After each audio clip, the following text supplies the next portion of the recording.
Guilt is good. You didn't hear me say that wrong. So we've been raised through cultures and religions to think that we can pain our way to freedom.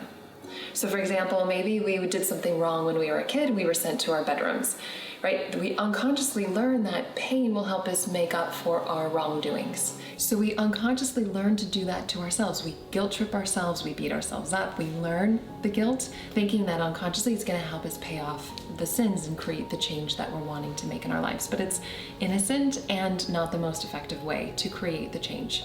And so what I want to encourage you to do is, beyond judging the guilt, slow it down a little bit, because when we're not judging it, we can hear the wisdom within it.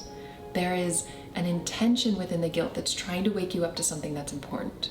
Ask yourself, what is the want in the guilt? And so, for example, I had a client who was feeling really guilty because she didn't set really healthy boundaries with her mom and she didn't like the way she did it. And when we slowed it down, she realized that the guilt was waking her up to, she wanted to be kinder to her mom, but she also wanted to set boundaries. She didn't know how to do this really well, so she was fumbling a bit. But she didn't need to beat herself up as she was learning to do this, and she didn't need to feel guilty with her mom either. She just apologized and then course corrected, made the changes that she wanted, right? It's a much more effective way, but it also feels good to you in the process. So I want to invite you to another way to be with guilt, and you can test this out. Find out what's more supportive and proactive and productive for you.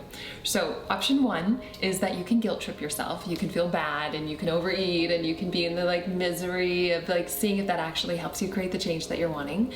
The second option is to test out what I'm inviting you to discover what is the want in the guilt.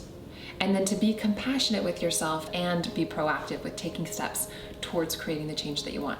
So if you're willing to test this out, let me know in the comments below. Again, what is the desire? What is the good in guilt? What does it want for me? With this example of my client, the good was that she wanted to be kinder to her mom. And she also still then wanted to be proactive. What is the action you want to take? She wanted to be proactive with setting boundaries. So can you be kind and set boundaries without using guilt as the motivator to create change? So test it out for yourself.